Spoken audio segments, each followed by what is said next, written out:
The marker hits the floor and slides to a stop at her feet. 180 people are laughing. At her uniform, at her cart, at the mops still wet in the bucket behind her.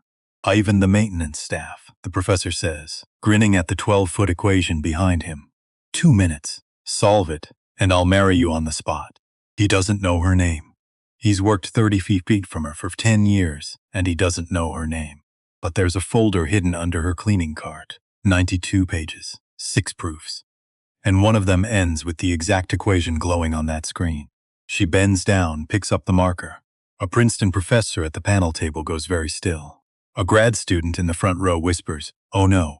The janitor walks toward the stage, and 40,000 people are about to watch a man's career end in real time. She is mopping the floor when she solves it. Not today's problem. Not the one that will change everything in approximately 11 hours and 43 minutes. A different one. Smaller. Left on a whiteboard by people who forgot she exists. The building is empty in the way that only happens before dawn. That specific silence where the heating vents sound loud, and your own footsteps feel like an intrusion. Dara Weston pushes her cart around the corner into the faculty conference room and stops. The whiteboard is covered. Someone's seminar from yesterday afternoon. 14 lines of mathematics abandoned mid-thought. The marker dried out somewhere around line 9. Dara looks at it the way most people look at a menu. Casual, already knowing what she wants. She sees the error on line 2. She doesn't react. That's the thing nobody would understand if they were watching. And nobody is watching, that's the whole point. No sharp intake of breath. No little sound of recognition. Just a slight tilt of her head, the way you tilt your head when you spot a typo in a text message. She picks up the eraser cloth from her cart, puts it back, picks up a dry erase marker instead. And then she writes fast. Clean, no hesitation, no crossing out, no going back to check. 11 seconds? Maybe 12. The missing 4 lines appear on the board, in her handwriting. Small, tight, perfectly aligned. The proof closes like a door clicking into a locked position. She caps the marker, looks at it for exactly 3 seconds, then erases all of it. Her 4 lines, there's first, and there's the line, whiteboard. Like the whole thing never happened. She picks up the mop, keeps going. This is Tuesday, which means this is the 3rd time this week. Her name is Dara Weston. She is 30 years old. She has worked the overnight cleaning shift at Harvard's Mathematics and Sciences building for 10 years, 2 months, and 16 days. She is 5'4", with the posture of someone who has spent a decade pushing a cart that is slightly too tall for her frame. Her uniform is dark green, 2 sizes too big. Her glasses are old. The left hinge has a hairline crack she keeps meaning to fix, and never does because there is always something more urgent. Under the bottom shelf of her cleaning cart, there is a folder, labeled in pencil, Inventory Q3. It is not an inventory. Inside are 92 pages of mathematics that no one at Harvard knows she has written. 6 complete proofs, 3 of which directly resolve open problems cited in the last decade of published work by the most arrogant man in the building. She doesn't think about the folder much during her shifts. She doesn't need to. It's already finished, in the sense that a song you've been humming all day is finished. It lives somewhere between memory and muscle. The thinking happened at her kitchen table, at 2 a.m., with bad coffee and the specific quiet that settles over an apartment after a 22-year-old finally goes to sleep. She worked in this building long enough to know that the mathematics lives everywhere here, on whiteboards, on napkins, in trash cans, on the backs of printed emails that people crumple without reading the second side. She has mopped around it for a decade. She has learned to see it the way you learn to see anything you live close to for long enough. Clearly, without ceremony, for exactly what it is. Dara sits on an overturned bucket, not because there's nowhere else to sit, but because the bucket is exactly the right height. She dials. 3 rings. You're sleeping. No, Caleb. I'm resting my eyes. Your eyes have been resting for 7 hours. Get up. Eat something real. I checked your bank account last night. A long pause. The pause of a 22-year-old doing rapid calculations about what checking the bank account might reveal. Define real. Something that requires a plate. That's a very narrow definition of Caleb. Yes, ma'am. She smiles. Not a big smile. The small one she reserves for him. The one she does when he's not looking. Or when he can't see her, which is most of the time now. He's in Boston, she's in Cambridge. 40 minutes on the T, which means 40 minutes and 1,000 miles. She doesn't tell him about the colloquium today. She never tells him about the things she notices on the third floor. In 10 years, she has never told him about the folder. "You okay?" he says, and he means it the way he always means it, like he's checking on her, which he has been doing since he was 13, because that's what happens when you grow up fast. You start looking in directions that used to be someone else's job. "I'm good," she says. "Go eat breakfast. I love you, D. I love you. Real breakfast. I'm checking your app." She hangs up, sits for another moment. In her wallet, behind her transit card and a folded receipt she keeps meaning to throw away, there are two things. A photograph of her mother taken the summer of 2015, laughing at something off camera, head thrown back, one hand raised like she's about to make a point. And a piece of paper, folded, still crisp at the creases, never unfolded a second time. MIT acceptance letter. She got it at 19. She unfolded it exactly once the morning it arrived. Then she folded it back up, and 7 months later, she put it in her wallet next to her mother's photograph. She doesn't know why she still carries it. Maybe as a reminder. Maybe as a promise. Maybe it's just one of those things you carry so long it stops being a symbol and becomes just a thing you carry. The way certain people carry a stone they picked up on a good day. Not because the stone does anything. Because the day was real, and this is the evidence. She put a phone in her pocket, picks up the mop. Third floor first. Always third floor first. Here is what Dara Weston knows about Dr. Preston Galvey. He takes his coffee black and leaves the empty cup on top of the trash can instead of in it. He burns through whiteboard markers faster than anyone else on the floor, pressing hard, like he's trying to leave an impression on the surface itself. He has never once held the elevator. He walks down the hallway the way certain men walk. Like the hallway exists because they need it to. Like the floor is doing them a favor. She has worked 6 feet from him regularly for 10 years. He does not know her name. She stopped being angry about this somewhere around year 3. It's just a fact. A data point. A thing that is true about this building and this floor and this particular category of person that she moves around. Literally every morning. She mops around them like furniture. She is invisible in the way that is incredibly specific to certain kinds of women in certain kinds of buildings. Not the dramatic invisible of being talked over. The deeper kind, where you could stand directly in someone's path and they would veer around you without registering that they veered. Without registering you at all. She has gotten very good at it. She has also gotten very good at mathematics, mostly in spite of it. Here is what Dara Weston knows about the Galvey boundary.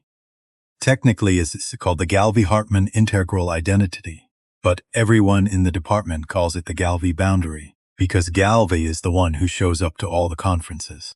I published it 9 years ago in his doctoral thesis. He was 26. It made him famous in the specific, narrow way that pure mathematics makes people famous. Invisible to everyone except pure mathematicians, who regard you with a reverence that is frankly disproportionate. The boundary is a complex integral. Elegant on its surface. Genuinely interesting, she'll give him that. The supposed problem, the thing Galvey has built 9 years of lectures and 2 textbooks and his entire scholarly identity around, is that it cannot be solved in closed form. Cannot be solved. Intractable.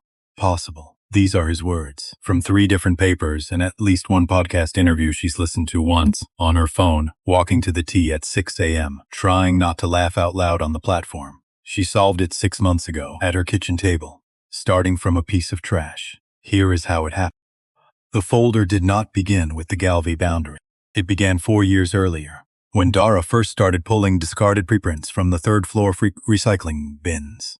Not stealing. The papers were thrown away. What ended up in her cart?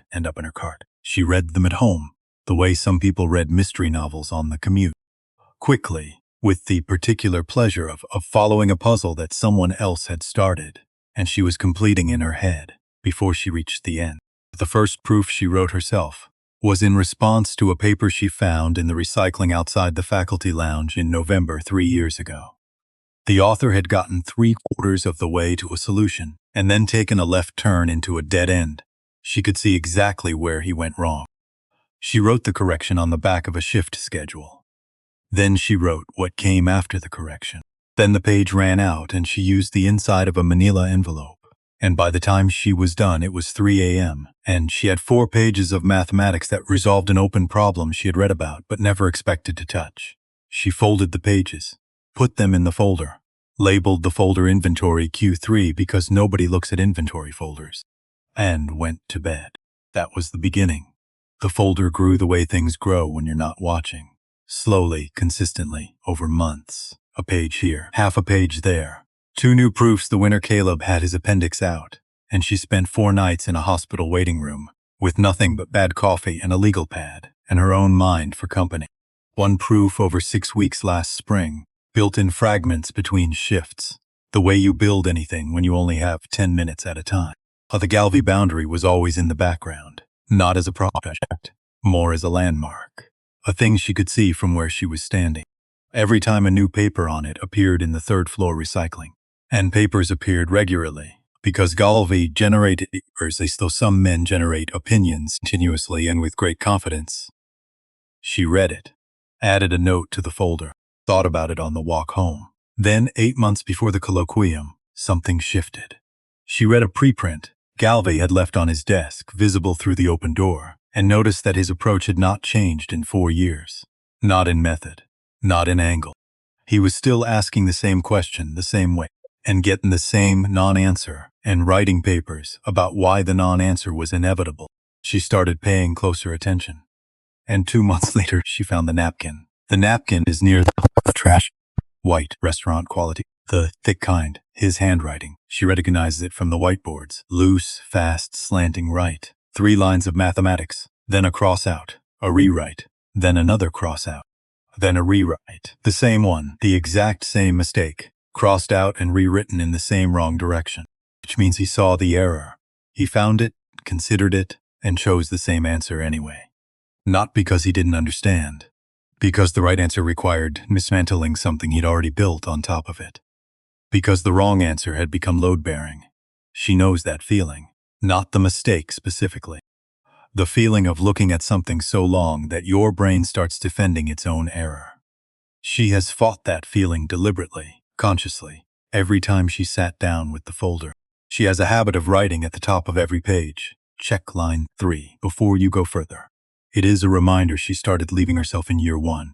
It has saved her from herself more times than she can count. She takes the napkin, goes home, sits at her kitchen table.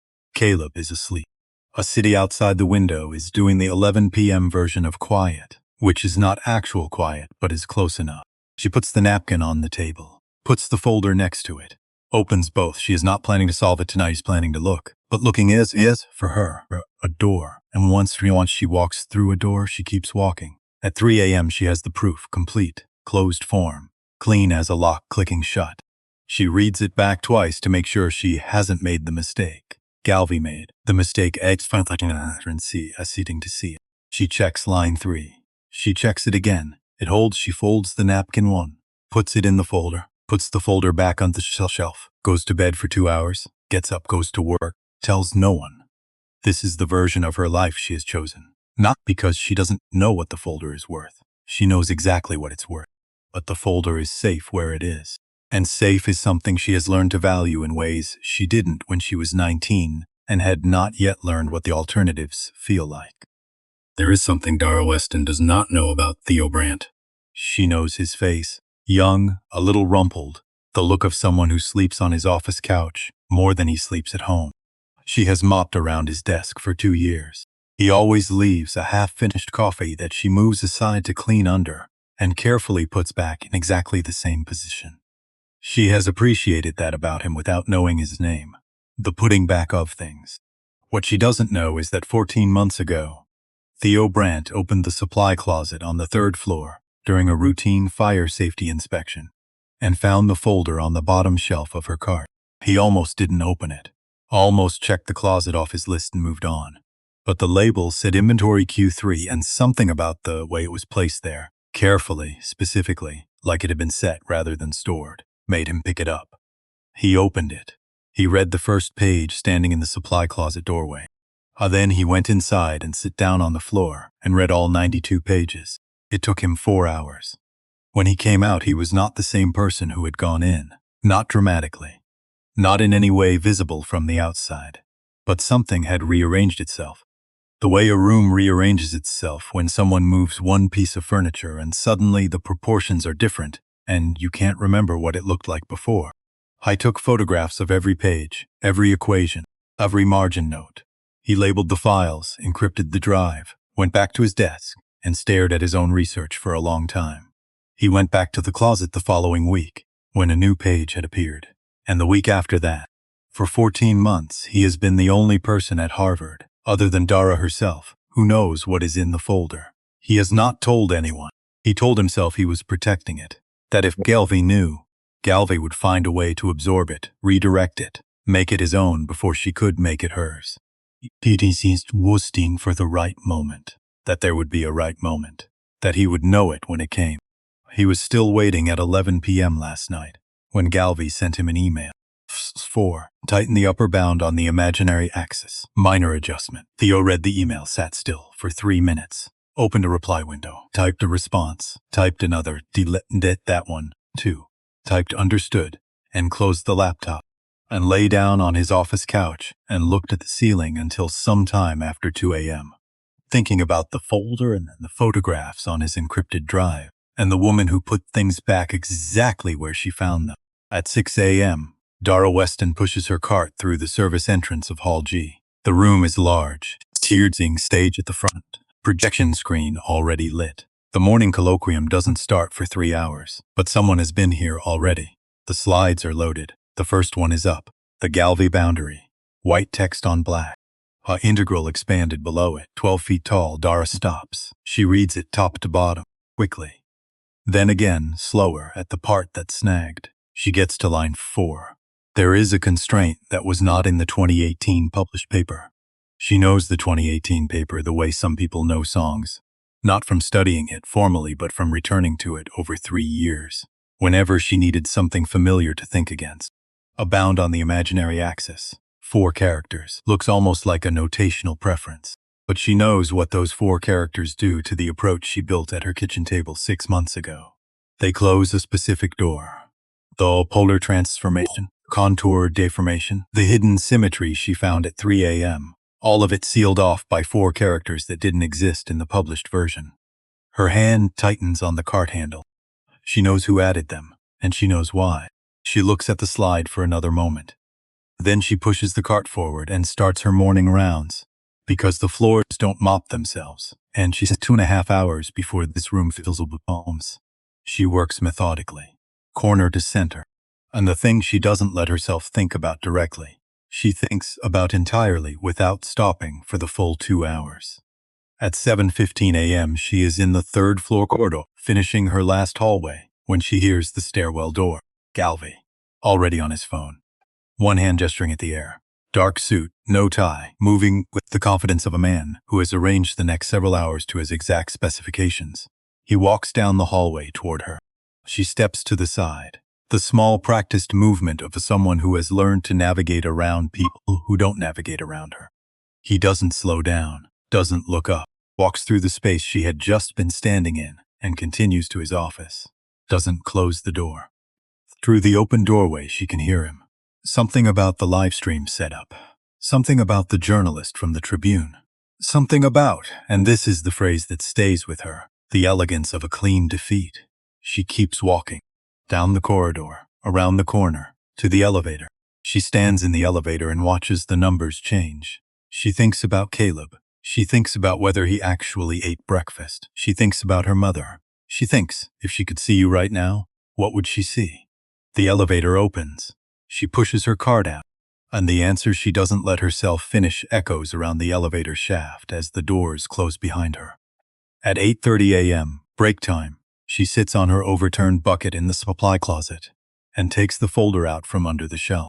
She doesn't read it. She knows it. She just holds it for a moment, the way you hold a letter you've memorized. 92 pages, 6 proofs. The Galvey boundary on the last 30 pages, complete closed form, arrived at by a route that the constraint on slide 4 has now blocked. But the constraint is not in the 2018 paper. And a bet, if there is a bet, would reference the work as published. She sits with that fact. She is not planning to go in there. She wants to be clear with herself about that. She is not that person. She has spent 10 years specifically not being that person. She has built a life that works, that functions, that keeps Caleb fed and housed and on track, that keeps the bills paid, that keeps everything running at the level of fine, which is not happiness but is stable, and stability is not nothing.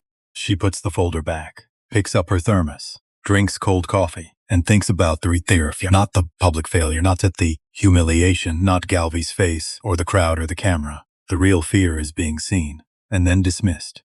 Because she can survive invisibility. She has been surviving it for 10 years. She knows every texture of it. What she doesn't know how to survive is the other thing. The version where she exists, briefly, in front of people who then decide she doesn't count. She has seen that happen. To her mother twice in hospital waiting rooms, being talked over by doctors who looked at her chart before they looked at her face. The girl she tutored at MIT for 6 months. Brilliant, who raised her hand in a seminar and was spoken over 3 times before she stopped raising it. Invisible is one kind of wound. Visible and dismissed is a different wound entirely. And she does not have a name for how she would carry it. She closes her eyes. Thinks about Caleb's voice this morning. You okay? The way he has been asking that since he was 13. The weight he carries that he learned from watching her carry weight. The boy who grew up knowing his sister was smart. Knowing it the way you know something you can't quite name. And who never asked why that smartness lived in a folder under a supply card. Because he understood on some wordless level that some things are not yet safe to say out loud. And then she thinks about something else. She thinks about the girl. There is a young woman who audits lectures in this building. Dara has seen her twice in the 3rd floor corridors. Young, black, precise. The kind of presence that takes up exactly the amount of space it needs to, and not 1 inch more. Because somewhere along the way she learned that taking up space has a cost. The looks of someone who has been told, by nothing in particular and everything in general, that this room was not built with her in mind. Ara knows that look. She has worn it. She wore it at MIT before she had to leave. She wore it in this building for the first 3 years before she learned to make herself comfortable in the invisibility instead. She picks up the folder, holds it, puts it back under the shelf, then picks it back up. At 8:58 a.m., she is standing in the service corridor outside Hall G. She has been standing here for 4 minutes. She can hear the room filling, the murmur of 180 people settling into seats. She can hear Galvy's voice through the closed doors. Not words yet, just the cadence of a man who has arranged everything to his specifications and is very pleased about it. And the door opens just slightly as a latecomer slips through, and she hears him. In fact, I'm feeling generous this morning. Anyone who solves it in 2 minutes, I'll resign my chair, hand over my office keys. Laughter building. And because I am above all a man of my word, more laughter. The comfortable, relaxed laughter of a crowd that knows they're watching a performance with a predetermined ending. I mean anyone. The undergrad auditing in the back, the visiting scholar, the maintenance staff. Something slides across the floor of the service corridor. She looks down. A marker. It bounced and slid, and now it's lying 3 feet from where she's standing. And the laughter inside has a different texture now, the kind that has an edge in it, and she knows without seeing it exactly what just happened. She looks at the marker. She thinks, don't. You don't have to. And then she thinks about the girl in the back row, head down, shoulders in, trying to fit inside the smallest possible version of herself. And Dara Weston, 30 years old, 10 years invisible, 6 proofs in a folder she is still holding under her arm, bends down and picks up the marker. She stands up. She checks herself the way you check before stepping onto ice. She is not angry. She knows what anger feels like. This isn't it. Anger would make this about him. And this is not about him. She looks down the Cervicus corridor toward the stage. She looks at the girl in the back row through the gap in the door. And something settles. Not rage. Not ambition. Something quieter and more durable.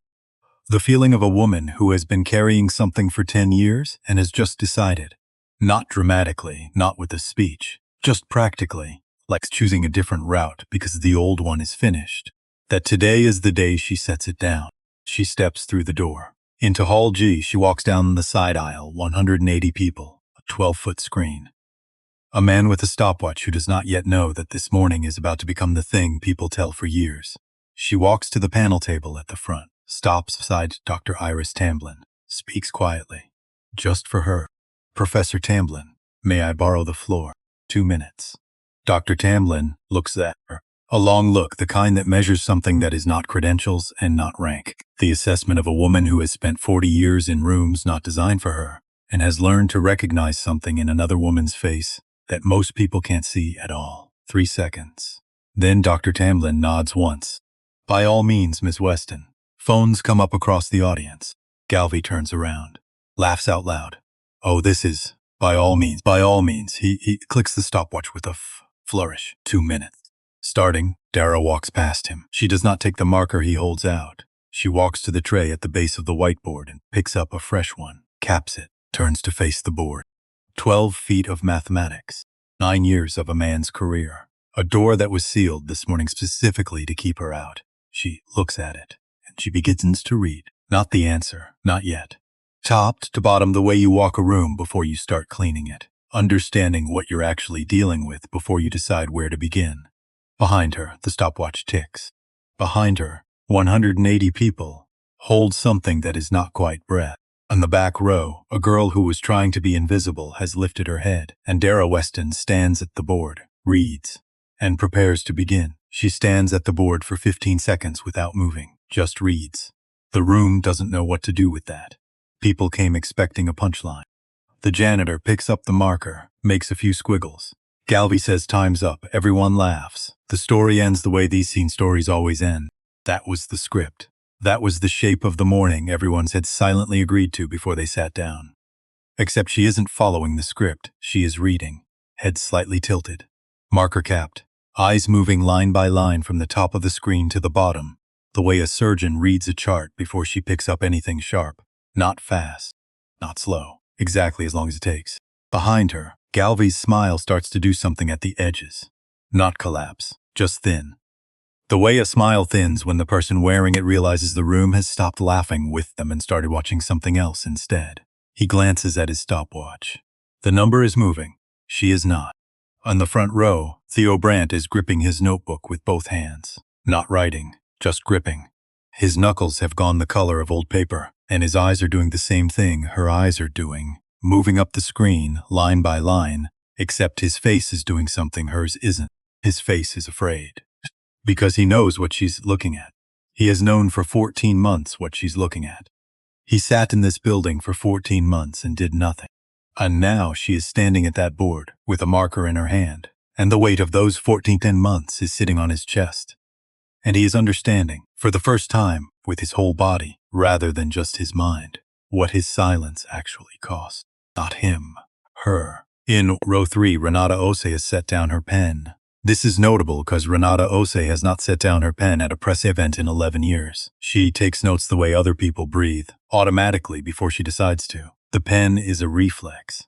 It goes down when something is happening that she needs both eyes for, that her hands would only interrupt. Pen is down. She is watching. On the secondary monitor at the back of the hall, visible to anyone who turns around, the live stream counter ticks. 80 viewers, then 90, then 112. Someone at MIT has dropped the link into a department message channel with the words, "This is either nothing or something. Watch."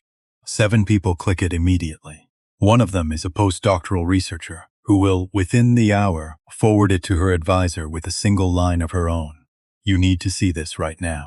Dara lifts the marker. She does not start at the bottom of the board. Does not approach the integral itself. She goes to the top, line 3. She circles it. One clean circle, the size of a fist, drawn with the confidence of someone who knew exactly where she was going before she stepped up here.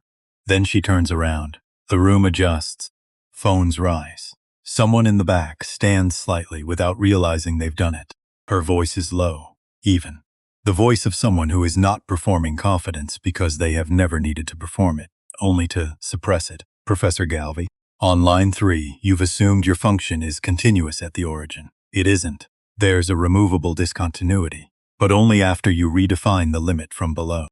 The room goes silent. Not polite silent, the other kind. The kind where everyone is suddenly using their whole body to listen. Where people stop shifting in their seats and stop checking their phones and stop doing the small unconscious things bodies do when they are only half present because all of them are fully present now. Galvey blinks once. Then he laughs, a good laugh, practiced. The laugh of a man who knows how to use laughter as a redirect, as a way of reframing a moment before anyone else can frame it for him. That's a notational convention. He pauses, and the pause is not casual. He does not know her name. He has worked 30 feet from this woman for years, and he does not know her name. It's standard in the field. It's a load-bearing assumption. The room reacts to those 4 words. Not loudly. A small shift.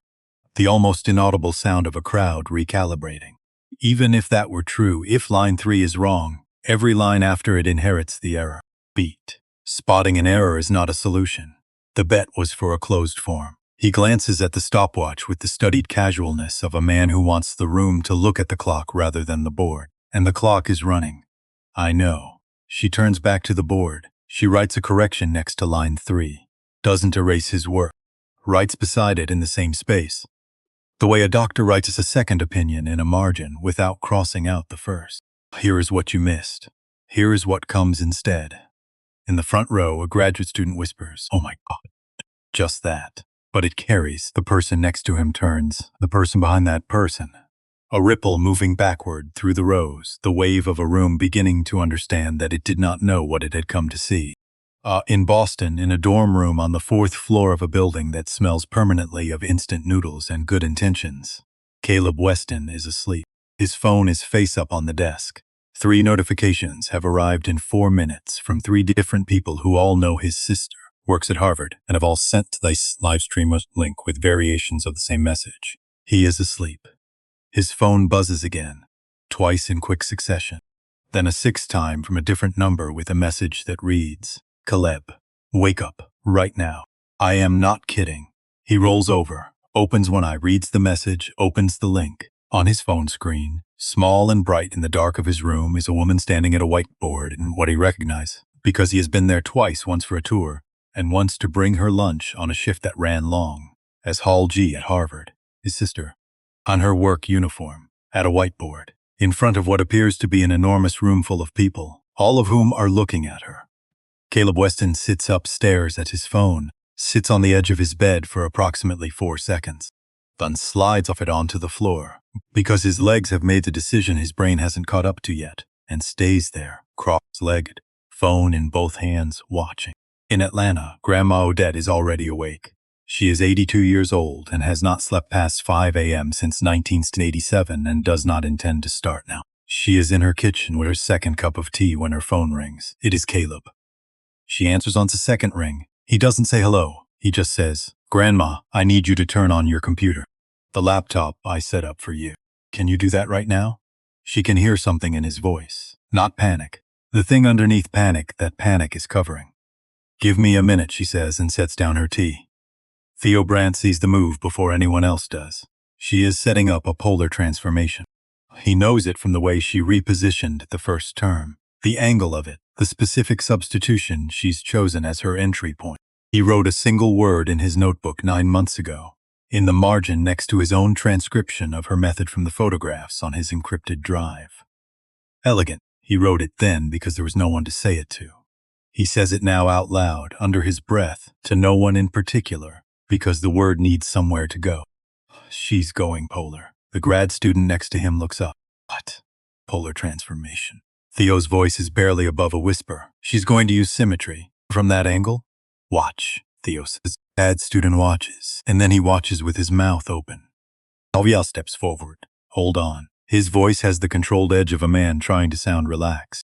That substitution doesn't preserve the boundary. He's right, technically. By his definition. By the definition that is printed in his textbook on page 247 and cited in 4 subsequent papers. Dara pauses. Doesn't turn around fully. Just turns her head. The way you turn towards someone when you're going to answer them, but the thing you're about to say doesn't require you to stop what you're doing. It does, she says. If you accept that the boundary I'm preserving isn't yours. Beat. Yours assumed continuity at 0. Mine doesn't have to. She underlines a small notation in the corner of the board. 3 marks. Almost invisible from the audience. Theo sees them. He has seen them before. On page 11 of the folder, in the margin, in pencil, barely larger than the surrounding text. He one word in his notebook in capitals. Oj, because he understood it on page 11. And he is understanding it again now. In real time. in front of a room that is starting to understand it too. And the understanding is completely different when you watch it happen on a board instead of reading it alone in a supply closet at 2 in the afternoon. 3 faculty members in the front row stand up, not dramatically, not in unison, one after another over the course of about 6 seconds, each independently making the same decision that sitting is no longer the right posture for what their bodies are trying to do. Renata Osi picks up her pen, then puts it back down, because what she is watching does not need to be written yet. Writing is for after. Writing is for when the thing is finished happening, and you need to make it legible to people who weren't in the room. Right now she is in the room, and she needs both eyes and all of her attention for that. She picks up her phone instead, starts recording, not for article, for herself, to have it later, to be able to watch it again in the specific way you rewatch something that was too large to absorb the first time. The live stream counter on the back wall monitor, 400 viewers, then 900, then a number that updates faster than she can read it. Galvi makes his move. It is a smart move, she will give him that. He walks to the panel table where Dr. Iris Tamblyn is sitting, and he positions himself, half toward her, half toward the room, with the practiced precision of a man who knows exactly how presence works in a space like this. Professor Tamblyn. Voice low but not low enough. As chair, I'd like formal verification of any claim made on this board. We're being live streamed. I will not have my work overturned by a performance. The word performance lands in the room like a stone dropped into still water. He is counting on something. She can see it in the set of his shoulders. He is counting on Dr. Iris Tamblyn, Princeton chair, 40 years, author of 6 books, a woman who has survived every room she has ever entered, to side with the institution, with precedent, with the thing that is already standing, with him. Dr. Tamblyn stands up. She walks past Galvi without looking at him. She walks to the board. She reads what Dara has written, all 5 full seconds. Her lips move slightly, not reciting, calculating. Then she turns to the room for the record. Her voice reaches the back row without effort, the voice of someone who has spent 4 decades ensuring she is heard in rooms that would have preferred her quieter. Miss Weston is correct about line 3. I would have caught this in a referee report. I am embarrassed I did not catch it on the slide. She pauses. I am verifying this in real time, in front of this room and this camera. The clock continues to run. She looks at Dara. Miss Weston, you have 91 seconds remaining. She walks back to her seat. The room makes a sound. Not a gasp, not applause. Something between them. Something that doesn't have a clean name. The sound of 180 people simultaneously recalibrating what they thought they understood about the next 90 seconds. About this morning. About the woman standing at the board. In Boston, Caleb is still on the floor. He doesn't know when he started crying. It wasn't a decision. It was just something his face started doing somewhere around the moment. A Princeton professor walked to the board and put her reputation behind a proof written in a supply closet folder. He doesn't wipe his face, he just watches. Dara lifts the marker. Professor Galvi, she says, still facing the board. I want to be clear about something. The room stills. I'm not going to claim what I'm about to do is original. The substitution I'm using was first sketched in a paper from 1962. The contour deformation is in any graduate complex analysis textbook. The residue calculation is standard.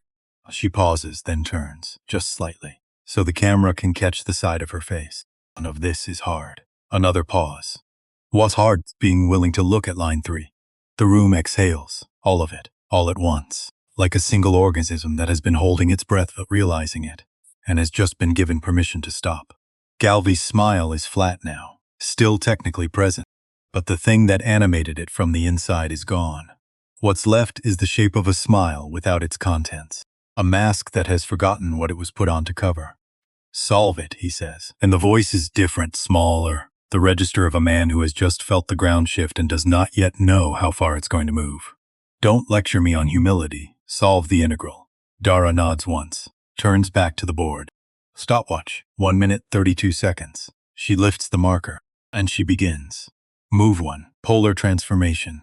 She rewrites the integrand fast clean, exactly as she has done at her kitchen table at 2 a.m. on a dozen different nights over 6 months, on inventory sheets and shift schedules and the backs of envelopes, until the motion of it became less like calculation and more like handwriting.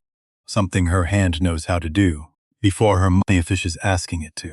Theo Brandt leans forward. Further, he is now 2 inches from the edge of his chair, and he doesn't notice because his entire attention is on the board and the small, tight handwriting moving across it. She's going polar, he says again to the grad student next to him, who by now doesn't need to be told, who is nodding with both hands at his temples, like someone trying to keep his head on straight. Move 2. The contour deformation. She draws a small loop in the Claxley plane, labels its lagoma, places it with precision. Not the precision of following a rule, but the precision of someone who has visualized this exact picture. So many times it occupies a specific and permanent address in her mind. Standard move, she said so. Textbook. But the placement. The placement is not in any textbook. The placement opens a door in Galvi's integral that has been there for 9 years. Sitting in every version of this equation, in every paper, in every lecture, in every textbook chapter, and that nobody thought to stand in front of and push. In the second row, a graduate student makes a sound, not quiet. The involuntary kind that happens when your body reacts before your manners do. That's beautiful, says someone else. Out loud. Not to anyone in particular, to the room, to the air, to the fact of it. The live stream counter on the back wall, 8,012. The number is moving so fast it looks like a malfunction. Galvi tries. He is a man who has recovered from difficult rooms before. He knows how to redirect attention, how to reframe a moment, how to make a crowd look where he wants them to look. He has been doing it for 9 years and he is good at it. Miss Weston, too loud, too sharp. The sound of someone trying to get back something already slipping. Even with the symmetry, the residual term is non-trivial. You don't have time. Dara does not turn around. I have time. The room cracks open, not laughter exactly. Something with more feeling in it than laughter. The release of a crowd that has been watching a particular power arrangement and has just heard it answered in 3 words by someone who was not supposed to answer it at all. The laugh that says she is not afraid of him, which means by some unspoken collective logic, maybe we don't have to be either. Galvi's neck goes red. He looks at the back wall, at the live stream counter. At the number that is now moving faster than numbers on a public screen are supposed to move. He can see his own face reflected in the monitor. He can see what it's doing. He is not able to make it stop doing it. He tries sarcasm. The last weapon left to him. Ladies and gentlemen, correctness is not the same as rigor. What we're witnessing is a performance. Entertaining, certainly. But when this is over, I'd ask all of you, Professor Galvi. Her voice quiet, no edge, just fact. Still not turning around. You're using my time. In the back row, the girl who was trying to be invisible is standing. She doesn't know when she stood up. She didn't decide to. It happened the way things happen when your body understands something before your mind has caught up to it. One moment she was in her seat, trying to take up as little space as possible, and the next she was on her feet with her notebook pressed to her chest, watching. Stopwatch. 42 seconds. 3 faculty members in the front row are standing. Dr. Tamblin has not blinked in 2 minutes. Theo Brandt has put his pen down because his hand is shaking too hard to write. He is looking at the board. At the handwriting he first saw on the floor of a supply closet 14 months ago, reproduced now in front of 200 people and 30,000 live stream viewers, moving without hesitation across a 12-foot screen. And he feels, sitting in that chair, with 14 months of silence on his chest, something that is not quite shame and not quite grief, and is actually both of them at the same time, sharing the same face. He should have said something. He knew. He had 92 pages of proof that she knew. Photographs, her margin notes in pencil. Check this again. Does this hold at infinity? And on the last page of the 6th proof, in letters slightly larger than the surrounding text. Yes, he knew. And he told himself he was protecting her. And he is only now sitting in a room watching her protect herself without him, understanding that the thing he was protecting was not her. It was his own uncertainty about what to do. Move 3. The hidden symmetry. She circles it, labels it, draws a small triangle in the corner as a flag. Her notation. Her system, the private shorthand of 10 years working alone. 4 more people stand in the middle rows, not in response to anything announced, just standing, because the thing happening at the board has exceeded the capacity of a seated posture. A single residue. She circles one term, writes its value beside it. Clean fraction. Exact. At a kind of exactness that means you found what you were looking for, rather than approximated your way to something nearby. The expression on the board begins to collapse, visibly. Line by line, term by term, the huge complex identity that has filled 12 feet of screen all morning starts to fold inward. Even someone watching the live stream from a kitchen table with no mathematics background can see it happening. Something large becoming small, something complicated becoming simple. The architecture of 9 years of intractability apart, like a structure whose load-bearing wall has finally been correctly identified and removed. Stopwatch, 18 seconds, and then Dara stops. She lowers the marker. She turns around, not to the integral, to the room, to the camera. Something the room can't quite name but can feel, because the feeling of it is why they've stopped moving. She says it the way you say something when you've decided the time for careful phrasing is over. I want to ask you something. The room is completely still. What year did you publish The Galvi Boundary? Galvi blinks, 2018, which is entirely, show them, not to Galvi, to Theo. Just his name and a look. The specific look of a woman who has just handed someone a door that she watched him build but never walked through and is telling him, without words, that this is the moment. Not a better moment later. This one, right now. The room swings toward Theo Brandt, 26 years old. Third-year PhD candidate, Galvi's own student, sitting in the front row with his pen down and his notebook closed, and 14 months of guilt that has just been offered, for the first time, a way out. He doesn't move for 2 full seconds. Then he opens the laptop. His hands are shaking. Everyone in the front 2 rows can see it. He types. He has the file ready. He has had the file ready since he couldn't sleep last night, since the 11 p.m. email, since he typed understood and lay down on his office couch and stared at the ceiling. I has been carrying this file for 14 months, and he has it ready, and he types in the secondary monitor at the side of the hall flickers. 2 versions of the same equation appear side by side. The published 2018 Galvi Boundary, and the version on the main board. The one Dara has been solving for the last 90 seconds. The room looks, and the room understands. The realization moves through the audience the way temperature moves through water. From the front backward, row by row, person by person. People physically lean back in their seats. A woman in the 4th row puts her hand over her mouth. A man in the 6th says, quietly, to the person beside him, "There's an extra constraint. There is an extra constraint, added sometime last night to the version on the main screen. Not present in the paper that has been cited over 400 times. A small bound on the imaginary axis. 4 characters. Easy to overlook if you don't know what you're looking for. Impossible to overlook if you spent 6 months building a proof. Through exactly the door those 4 characters close. Amnada Ose lowers her phone very slowly. She looks at the 2 equations, then at Galvi. She writes 1 sentence in her notebook quickly, pressing hard, and puts her hand flat on top of it. Dr. Tamblyn stands up, slowly. The way you stand up when you are about to do something you cannot undo and you want to be certain before you do it. Preston. 1 word. And the particular weight of that 1 word is not in the word itself. It is in what she doesn't say after it. In the space she leaves.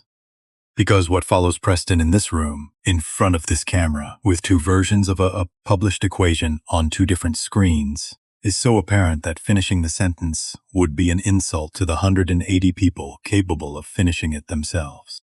Galvi says nothing. For the first time since he walked onto this stage, Preston Galvi says absolutely nothing. Professor Tamblyn, Dara's voice. Clear, steady.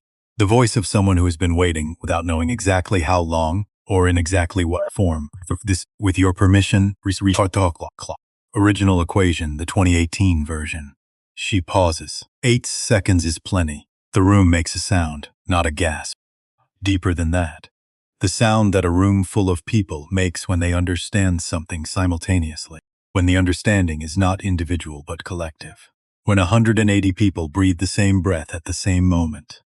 Dr. Tamblyn walks to the podium. She stops the stopwatch, picks up a marker, her own, from the panel table where she left it. Walks to the secondary monitor, erases the unauthorized constraint with 1 stroke, sets the marker down, turns to the room, the bet stands. She picks up the stopwatch. Original equation, 2 full minutes. Starting now, she presses the button. The number resets. Ticking down, Dara lifts her marker.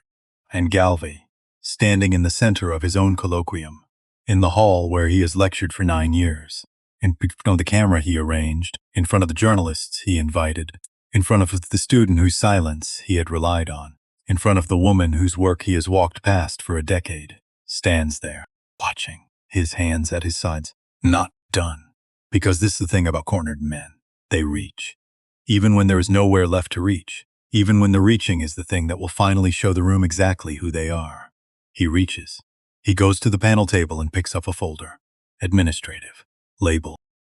The kind that comes from an office where someone has access to records they had no right to pull. He turns to face the room with it in his hand, and the performance voice is back, thinner now, forced, like a coat that no longer fits but is all that's left. Ladies and gentlemen, before we get carried away, let me put something on the record. He opens the folder. This woman's name is Dara Weston, MIT, Mathematics, 2013 to 2016. Height drew at age 20, no degree. Publications, pause, custodial staff at this university for 10 years. He looks up, looks at her, and what crosses his face is not contempt. It is worse than contempt. It is pity, deliberate, deployed. A kind of pity that is actually a weapon. The most efficient way to dismiss someone not by attacking them, but by making the room sorry for them first, before the room can be impressed by them. By turning a person's life into an illustration of limitation before they can turn it into anything else. I'm sure your life took the turns it had to, Miss Weston. But let's not pretend this is a fairy tale. He gestures at her. At the uniform. At the cart visible through the side door. Look at her. And then look at me. And tell me, with a straight face, that this is the outcome you'd expected from this morning. The room reacts. Two people stand up and leave, quietly, without announcement. The clean refusal of people who've decided they don't want to be in a room where that was just said. Not storming out, just leaving. The way you leave a table at a dinner party when the conversation becomes something you won't participate in. A woman in row 5 says, loud enough to carry 2 rows in every direction, "Excuse me." Renata Ose's hand has stopped moving. Theoden's staring at the floor, at his own hands, at the notebook he closed minutes ago, and has an Oreo drawing is already rising, and raises hand. One gesture. Small. Clear. Dr. Tamblin sees it, reads it correctly, sits back down. The room waits. Dara does not respond immediately. She looks at Galvi for a long moment. Long enough that the silence has texture to it. Long enough that several people in the audience shift in their seats not from discomfort but from the pressure of holding still while something important is being decided in front of them. Then she turns, not to Galvi, to the room, to the camera, the monitor on the back wall, where the live stream counter is doing something she can't read from this distance and doesn't need to. Professor Galvi has just told you why I left MIT. Her voice is level, not flat. Level, the difference matters. Flat is what a voice does when feeling has been removed from it. Level is what a voice does when feeling is fully present, and the person carrying it has decided that the present moment requires steadiness more than expression. He didn't tell you the rest. She pauses, not for effect, because the next sentence needs room. My mother had stage 4 ovarian cancer. My brother was 12 years old. I was 20. There was no one else. The room is completely still. I left because someone had to, and because the someone was me. She looks at a point just above the front row, a specific point that is not a person and is not the board and is not the camera. A point that anyone who has ever lost someone will recognize, because it is the particular place your eyes go when you are speaking to someone who is no longer in the room. I would do it again. 3 words. 3 words that cost something real, and the room can hear the cost in the silence that follows them. Now I'm going to finish his integral. She turns back to the board. In Boston, Caleb Weston is on the floor of his dorm room. He has been on the floor since approximately the moment Dr. Tomlin put her reputation behind his sister's proof. He did not make a decision to sit on the floor. His legs made it for him. He heard what Galvi said. He heard his sister's answer. He has heard his sister's voice his entire life. The 4 a.m. calls, the real breakfast reminders, the quiet I love you at the end of every conversation since he was 12 years old and didn't fully understand why she called so early or so often, or why she always sounded like she was checking something in addition to checking in. Has heard her voice in every register it owns. He has never heard it like that. He calls their grandmother. Grandma Odette answers on the second ring. She is already at her computer. Hylab set it up for her 2 years ago, and she uses it primarily to video call him and to read the news and to occasionally, with great suspicion, attempt online shopping. She does not know what a live stream is exactly, but she knows how to click a link. Caleb holds the phone up to the laptop screen. Grandma says. His voice is not steady. Look, Odette looks. She is quiet for a long moment on the screen. Her granddaughter is at a whiteboard in a green uniform with a marker in her hand and a room full of people watching her. Lord, Odette says, just that word.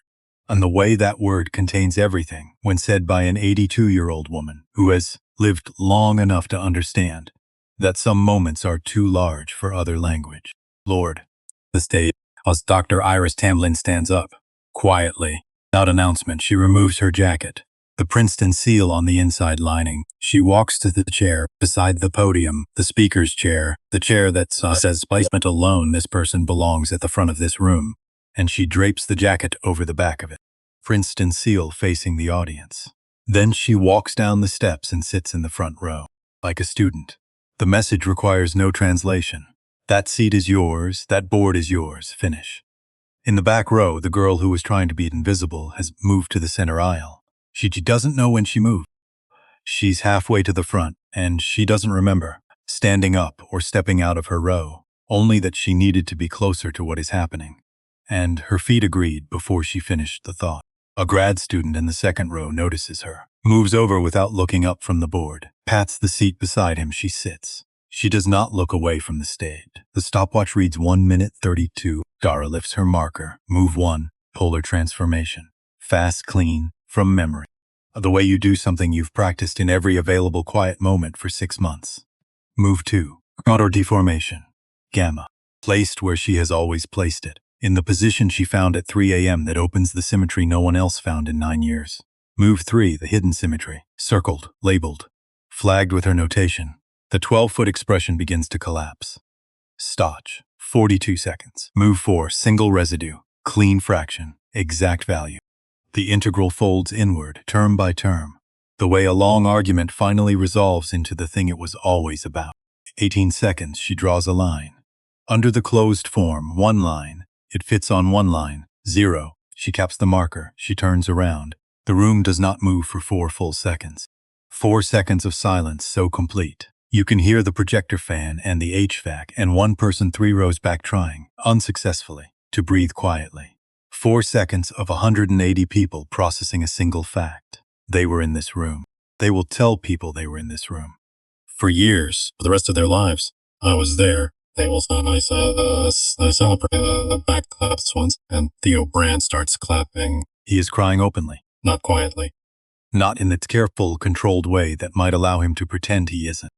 Just crying. The way you cry when you've been holding something for 14 months and someone else has finally put it down. And the relief of that is larger than you expected. And the grief of your own silence is also larger than you expected. And both of them are real and happening at the same time. The row stands. Then the row behind it. Then all of them. The noise is loud enough that the live stream audio clips. The specific distortion of a microphone that has reached the limit of what it can translate. Dr. Tamblin does not clap. She is at the board, hand pressed flat against the surface, against the closed form, against the single line where 9 years of impossible has just become 1 line of done. Her lips are moving. She is checking the mathematics herself, line by line, because that is what she does. Because that is who she is. Because the habit of verification is what separates the people who know from the people who believe. Galvey has not moved. He is standing in the center of his own colloquium, with the stopwatch hanging forgotten from his fingers, and the folder of her records at his side, and the 2 versions of his equation still visible on 2 different screens. He looks the way a building looks the moment after the power cuts. Same structure, same shape, but something essential removed from it. The thing that made it inhabited. Dara walks toward him. The room quiets. She stops 3 feet away. I want to say 3 things. He looks at her. He looks like a man who has just felt the earth shift beneath a structure he spent 9 years building and is only now understanding how deep the crack goes. First, you spent 9 years proving this couldn't be done. She tilts her head. You should have spent 30 seconds checking whether you were asking the right question. His jaw moves. Nothing comes out. Second, your boundary isn't intractable. A glance at the board. It's been answered wrongly by the same person in the same direction for 9 years. A sound moves through the audience. Involuntary. The small collective exhale of a room that has just heard something accurate said without decoration. She takes one step closer. Her voice drops. Not for theater. Just because what comes next belongs between the two of them, even if 200 people and 40,000 live stream viewers happen to be present for it. Third, the marriage bed. He goes still.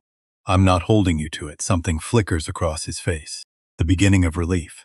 The expression of a man who thinks he is about to be let off. She closes that door, not because I lost. Pause. I didn't lose. Pause, because I don't marry men I don't respect. One beat, the exact right length. Long enough to land, short enough not to become a speech. And Professor, judging by how long you've been alone, I think you already know that's a longer list than mine. The room makes a sound that is not quite laughter, and not quite a gasp. It is the sound of people who recognize something, who have been in the presence of a man like this, worked under one, been sessed by one, been the person in the folder, been the person who was told their life explained their limits, and have just heard the thing that no one in that position is supposed, said plainly, without performance, by someone who is done performing. Anada Osi writes the words down, all of them, exactly. Then she puts her hand flat on top of the page. Dara turns back to the board. She picks up the eraser and she erases his work. Not her own, his, the original derivation. The lines above her correction that he spent 9 years defending and building a career on top of, and never once going back to the beginning to check. She wipes them in 2 long strokes, left to right. White, only her work remains as she sets the eraser down. She turns, she does not bow, does not smile for the cameras, does not look at Galvi again or at the counter on the back wall, or at any of the phones pointed at her face. She takes the marker from her jacket pocket, puts it in the pocket of her uniform, and she walks off the stage. She makes it to the foyer. That's as far as she gets. Not because someone stops her, because her body decides, independently and without consulting her, that this is far enough for now. That the person who has been holding herself perfectly still for 2 hours, shoulder square, voice level, hand steady, face doing exactly what she needed it to do and nothing it didn't, needs one moment to stop holding and just be. She stands in the foyer of the Harvard Science Center. Gray October lot through tall windows. The sound of the room behind her, muffled by 2 sets of doors, still audible, still rising. The particular sound of a crowd that has witnessed something and hasn't yet figured out what to do with the size of it. She looks at her hands. The marker is in her pocket. She doesn't know exactly when she put it there. Somewhere between the board and the door. Automatic. The way you pocket something small when you're not sure yet what the moment means and you're not ready to put it down. She breathes. Twice. Thinks, okay, just that word. Just that, okay. The footsteps come fast behind her, almost running. The rhythm of someone who decided to move before they finished deciding. She turns. Theo Brandt, 26 years old, eyes red, holding a folder the way you hold something you've been carrying too long and have finally decided to put down. He stops 3 feet away, out of breath in the way that has nothing to do with the distance he just covered. Miss Weston, she looks at him. He holds out the folder. She recognizes it in under a second. The label, the pencil, inventory Q3, her handwriting. The folder that lives under the bottom shelf of her cart in the supply closet on the 3rd floor and has lived there for years. She looks at the folder, looks at him. I found it 14 months ago, he says. His voice is unsteady in the way of someone trying to be accurate rather than eloquent. The fire safety inspection. I was clearing the closet on 3. I almost didn't open it. He swallows. I read all of it. All 92 pages. I went back every week. I have photographs, every page on an encrypted drive. I've had them for 14 months. She waits. I told myself I was protecting you, that if Galvi knew what was in there, I'd find a way to absorb it before you could protect it yourself. I kept telling myself I was waiting for the right moment. His voice drops. I know that's not good enough. The foyer is empty except for them. Gray light. The distant sound of the crowd through 2 closed doors. Dara looks at him for a long moment. Not with anger exactly. With something more complicated than anger. The expression of a woman who has just learned that her silence was not as complete as she believed. That the subplot she thought was private had been visited. That someone knew and carried that knowledge for 14 months and said nothing. Which is both a relief and a wound simultaneously. And she is tired enough right now to feel both without managing either. No, she says. He nods. He knew. It wasn't. She takes the folder from him, opens it. 92 pages. Her handwriting. Small. Tight. The handwriting of someone who learned to write small because space was finite, and there was always more to say than room to say it. She closes it. Why today? She says, genuinely asking. Because last night, he sent me an email asking me to Janitor. He looks at the floor, and I did it. I typed understood, and I closed the laptop, and I lay down, and I couldn't sleep. And then you walked into that room, and then you looked at me. She considers this. That's a long way around to doing the right thing. Yes, he says, it is. She doesn't forgive him, not in words. Not standing in a foyer with the sound of a standing ovation still audible through two closed doors. But she doesn't close the door either. She puts the folder under her arm. Theo, he looks up. Thank you for the photographs. And she walks toward the exit. High in Atlanta, her grandma Odette is standing. This is notable because standing is not easy for her. 82 years old. Knees that have been filing complaints since 2019 and show no signs of reaching a resolution. She uses a cane on stairs, a wall on difficult days, and something that is not quite either of those things on all the others. A combination of habit and stubbornness that has served her for 8 decades, and which she sees no reason to abandon now. She is standing. In the hallway of the house she has lived in for 43 years. The wooden floor that creaks in the same place every time. The small table by the window that has held the same things for 30 years.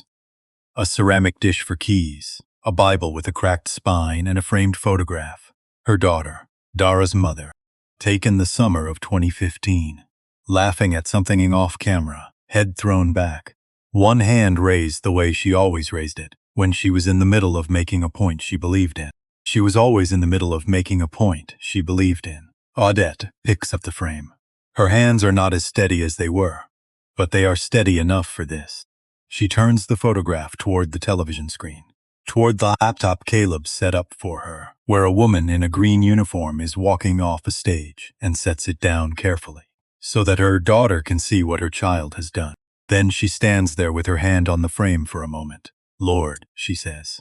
Not a prayer exactly. Not an exclamation. The word that carries everything when other words aren't large enough.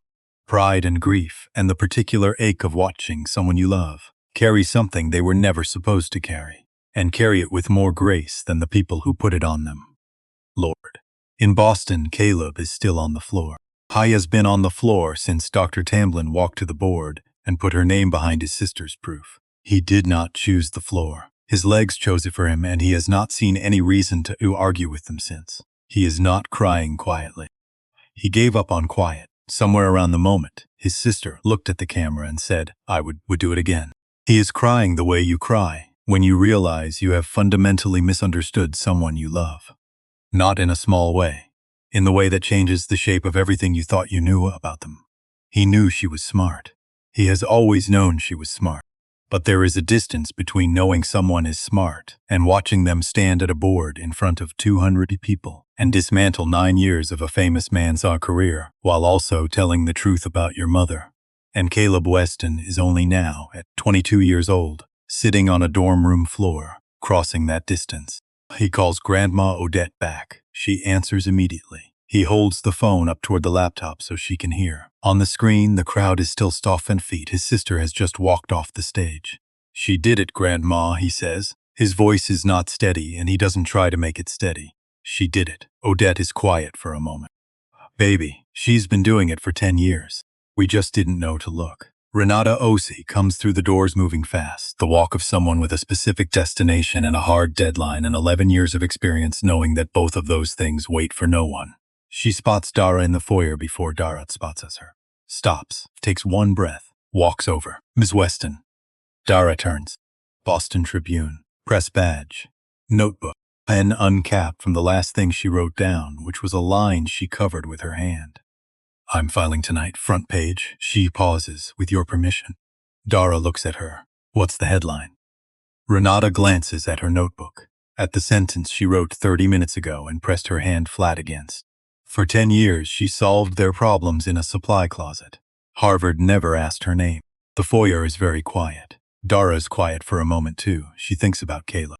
About 10 years of 4 a.m. calls and bank account checks, and the version of herself she has presented to him. capable, steady, fine. And the version that is now standing in a foyer with a folder under her arm and a marker in her pocket, and 40,000 strangers having watched do the thing she has been doing alone in a supply closet for a decade. She thinks about her mother. She thinks about the photograph in her wallet, folded at the creases, carried next to an MIT acceptance letter that has also been folded at the creases for 10 years. She nods. With one condition. Renata's pen moves to the page. Print the mathematics, not a summary, not a description. The actual proof. If people want to understand what happened in that room today, they should be able to see it. Renata looks up from the notebook. She has covered academia for 11 years. She has sat across from people who have done things genuinely worth writing about. She is looking at one of them right now. Done, she says.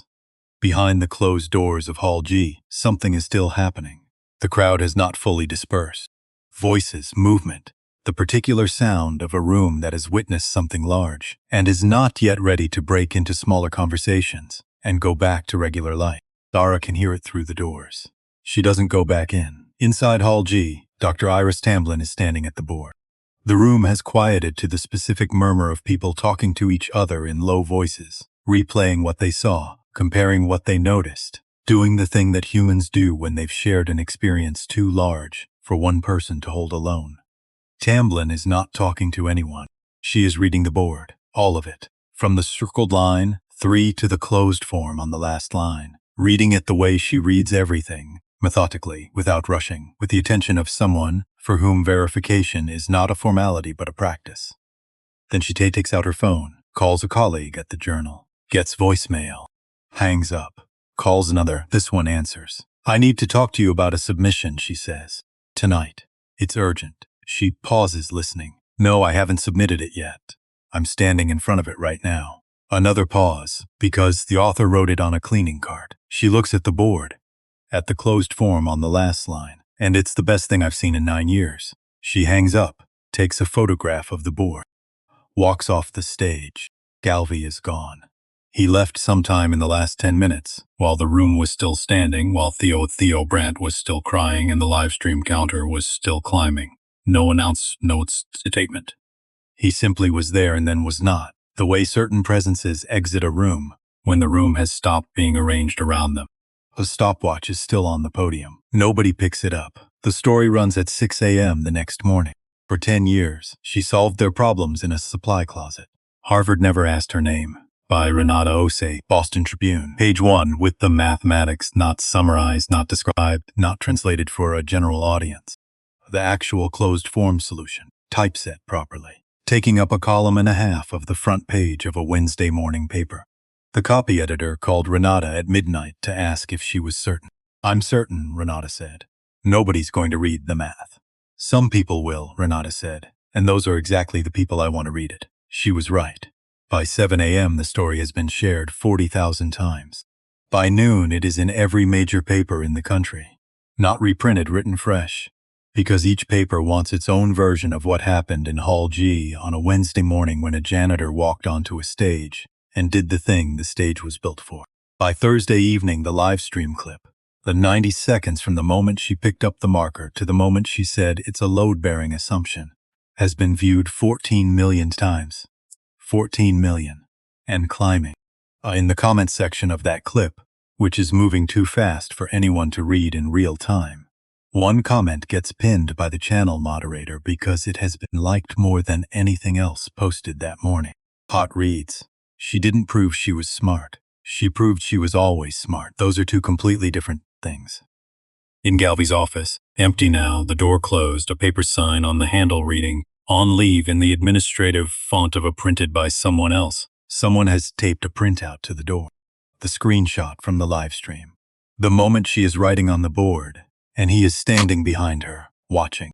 Someone else has added, below the image, in blue marker, line 3. Just that. No other commentary needed. Here's what happens to Preston Galvey. He receives an email from the dean at 6:17 a.m. on Wednesday. The language is formal in the way of something reviewed by 3 people in the legal department before it was sent.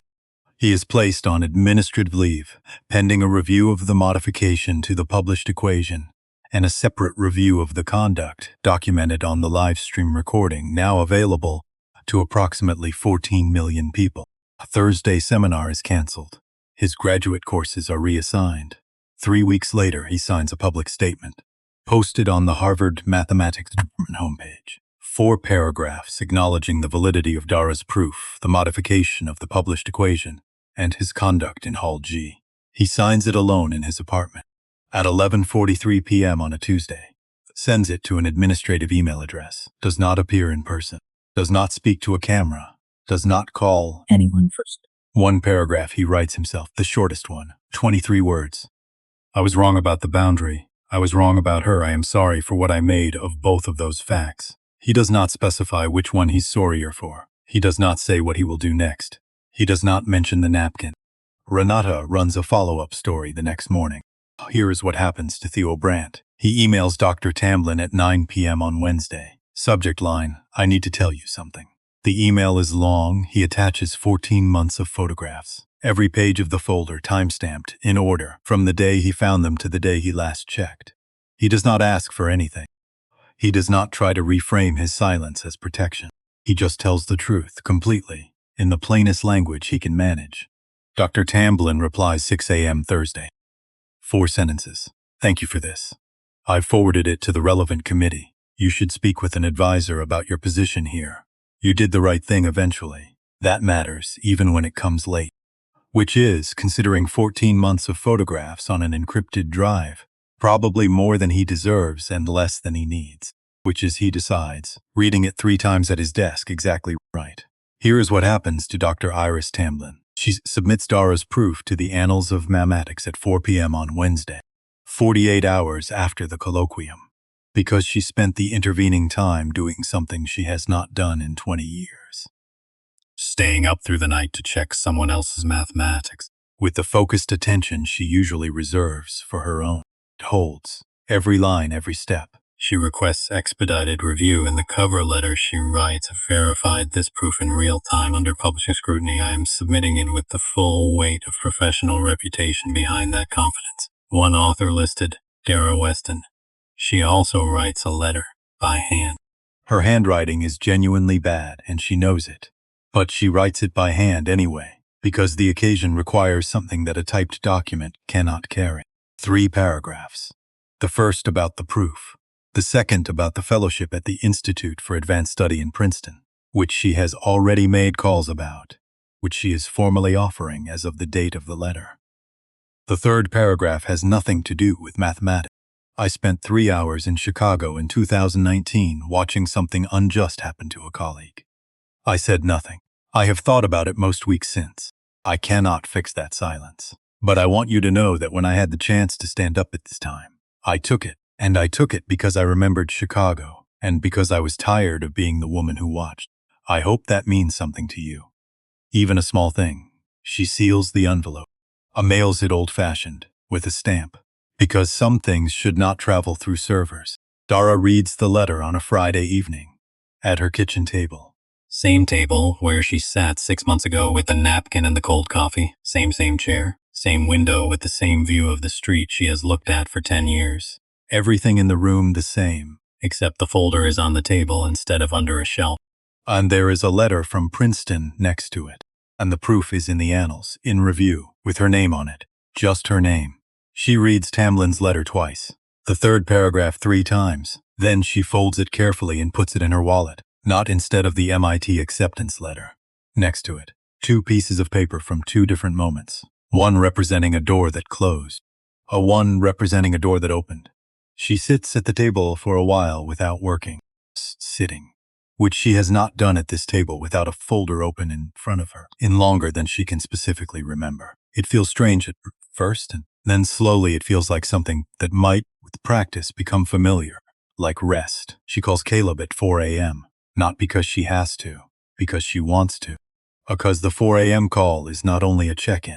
It is also, she realizes, a way of reaching for the only person in the world who has been with her for the whole of it. 3 rings. D. His voice is awake, which means he was already awake or became awake the moment he saw the screen, which amounts to the same thing.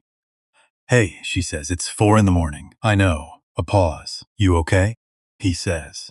And she thinks about how many times he has asked her that. In how many versions and registers over how many years? The 13-year-old version, sitting on a plastic hospital chair with his backpack still on because they'd come straight from school. The 17-year-old version, asking through her closed bedroom door on the anniversary of their mother's death, not quite sure what he was asking or what answer would help. The 22-year-old version on the phone from 40 minutes away, still asking, still checking, still doing the job he learned when he was too young to have been given it. You okay? The answer has always been some version of fine, because she was fine, because she built fine deliberately, carefully, from the foundation up, and it was real. It was not a lie. Fine was what she made of the situation she was in, and she made it genuinely. But fine and okay are not the same word, and she is only noticing that now. I think I might be better than okay, she says. A pause, longer than usual. Yeah. Caleb is quiet for a moment. She can hear him sitting up, the specific sound of shifting from lying to upright, and then the different quality of quiet that happens when someone is fully awake and choosing their next words. D. Yeah, she doesn't say anything yet. I mean, I knew you were smart. I've always known that. But I didn't know you had all of that, just as a folder, for 10 years, and I never, hey. He stops. You were 12, she says. And then you were 15, and then you were 18. You were doing exactly what you were supposed to do. I didn't tell you because I didn't know how to yet. And then I didn't tell you because it had been long enough that it felt like a whole separate conversation that I kept putting off. That's on me too, he says. I should have. We're okay, she says. Both of us. A pause. I watched the clip about 40 times, he says. I know. The part where you said about the marriage thing, Caleb. I was on the floor, I was already on the floor, D. She laughs. A real one. The kind that comes from somewhere lower than the chest. The kind she has not made in long enough that it sounds slightly different than she remembers. Like a word in a language you haven't spoken in years, but your mouth still knows. Go to sleep, she says. Real breakfast tomorrow. I'm checking. Yes, ma'am. A pause. D? Yeah. You were always allowed to be that person. The one at the board. You were always allowed. She is quiet for a moment. I know, she says. I don't think you did. She looks at the folder on the table, at the Princeton letters beside it, at the wallet on the counter with 2 folded pieces of paper in it, and her mother's photograph behind the transit card. I'm working on it, she says. Good enough, he says. And this time, for the first time in a long time, it actually is. 6 months later. Princeton, New Jersey. The Institute for Advanced Study, a small lecture hall. Nothing like Hall G. No 12-foot screen, no live stream counter, no auditorium built for the weight of performance. Just a room sized for thinking. 40 seats, most of them filled. Windows on the south wall. October light coming through at a low angle. The kind that makes everything look slightly more deliberate than it might otherwise. Dara Weston stands at the board. The same plain dark clothes she has always worn. Her glasses, same frames. Finally, a new left hinge, which took 9 months longer than it should have, because there was always something more pressing. The tape is gone. The frame stayed because she liked it, and she is allowed to keep the things she likes. Her hair in the same plain bun. The folder is on the desk, not under a shelf. Not labeled Inventory Q3.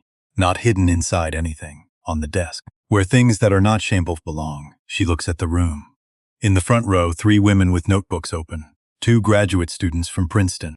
1 visiting researcher from North Carolina who emailed after the Tribune article and asked, carefully, if there was any chance she might see one of the other proofs.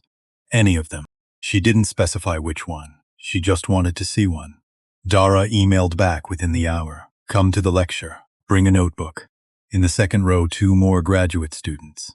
Both women. Both carrying the focused quiet of people who chose to be here, which is a different quality of attention than the quiet of people who were sent. In the back row, in a northeastern hoodie, that has been through better days and carrying what appears to be an everything bagel in his left hand, is Caleb. He drove down from Boston this morning. He did not tell her he was coming. He appeared in the doorway 20 minutes before the lecture, bagel in hand with the expression of someone who has been planning a surprise and is extremely pleased that it worked. She had looked at him, then at the bagel. Real breakfast, he said, holding it up. She had put her hand over her mouth, not to hide a smile, to hold one in, because she was about to stand in front of 40 people and she needed her face to be steady. and Caleb has never once in his life made her face easy to keep steady. She did not entirely succeed. He is sitting in the back row now with the remains of the big L, and an expression that is the simplest, most unguarded version of proud she has ever seen on another person. Oh, complexity in it. No history or grief mixed in. Just that's my sister. She is up there. She is exactly where she is supposed to be. Dr. Preston Galvey is not in this room. He is not in any room at Harvard right now. He is on leave. Indefinite. The Administrative Communications describes it as voluntary, and whether that is accurate depends entirely on how you define the word. I wrote one letter to Dr. Tamblin. One sentence. I was wrong about the problem. I was wrong about her. I am only equipped to apologize for one of them. Tamblin did not make the letter public. She filed it and moved on, which is its own kind of answer to the question of what it is worth. Dara looks at her room. She looks at each row, starting from the front, moving back, not rushing. Taking stock the way you walk a space before you begin, because understanding what you're actually dealing with is always the right first step. And then she sees in the third row from the back, in the corner seat by the window, a girl, 20, maybe 21, small in her chair, in the way of someone who has spent a long time in rooms where the default was not her. Notebook open but not yet written in. Pen held at the angle of someone not yet sure they have permission to use it. Shoulders slightly forward. Eyes on Dara with an expression that is not waiting to be impressed. It is waiting to find out whether she is allowed to be here. Dara knows that expression. She wore it for years. Hospital hallways and dorm corridors and supply closets, and at a kitchen table at 2 a.m. when she was the only person awake, and the mathematics was the loudest thing in the room. She wore it right up until the morning she walked into Hall G and decided to stop wearing it.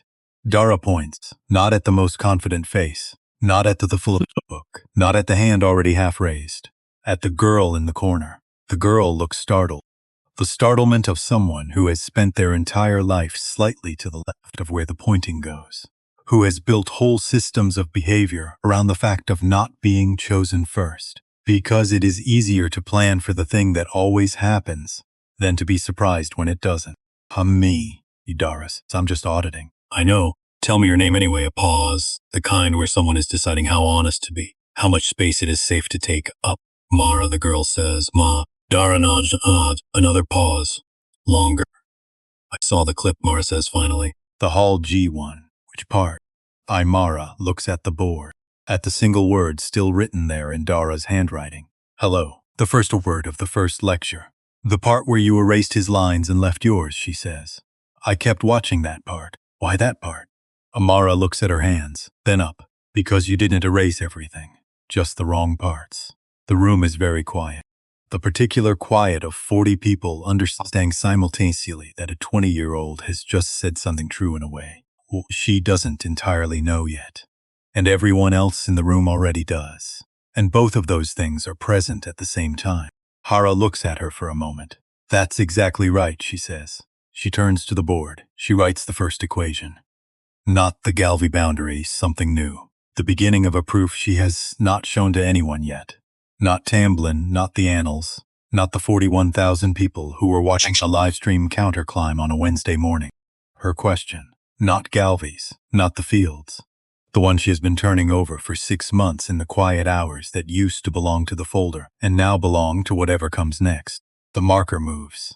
And at the top of the board, before the first line of the proof, she writes one more thing, small in the corner, her notation. Her private shorthand, developed often in Muzzle with mathematics in rooms where no one was watching. Check line 3. She has written that at the top of every page for 10 years. Old habit. The best kind. Later, at the end of the day, when the room has emptied and the October light has moved from its low morning angle, through gold and into the blue of early evening, Dara sits at her desk. She opens the top drawer, a frame, wood. $4 from a thrift store on Nassau Street 2 weeks after she arrived in Princeton. She wasn't looking for it. It was just there on a shelf near the door, and something about it. The size, the plainness, the price made her pick it up. Inside it, white, thick, restaurant quality. His handwriting. 3 lines of mathematics, then a cross out, a rewrite. Another cross out, another rewrite. The same mistake twice. Found and rejected and made again, in the same direction by a man who could not follow the error to where it actually went. She has been asked about the napkin, By Renata, who heard about it from Theo. By Caleb, once carefully on the phone. By Tamblyn, who asked in the understated way of someone who suspects she already knows the answer and wants to hear it said. She gives everyone the same answer. It's a reminder. And when they ask what of, she says that the difference between solving a problem and not solving it isn't always intelligence. Sometimes it's just whether you're willing to follow the error to where it actually goes. Whether you can look at the thing you built and go back to the beginning and ask if the beginning was right. She closes the drawer, puts on her jacket, picks up the folder, the real one, the one with her name on it now, filed at the annals, submitted under no other name but hers, and puts it in her bag. She turns off the light, walks out of the office, down the corridor, through the door, into the October evening, which is cold in the specific clean way of New Jersey in fall. The air carrying the smell of leaves and distance, and something that might be the future if you're willing to walk toward it. She puts her hand in her jacket pocket. The marker is there, same pocket, same marker, old habit. The kind you don't break because some habits are not things you do automatically. They are things you choose to keep because they remind you of who you were when you started. And who you were when you started matters even after everything else has changed. She walks through the gate, into the evening. No cart, no uniform, no folder under a shelf. Just her, and the equation she's been carrying her whole life. Finally in a room where she can write it on the board and leave it there.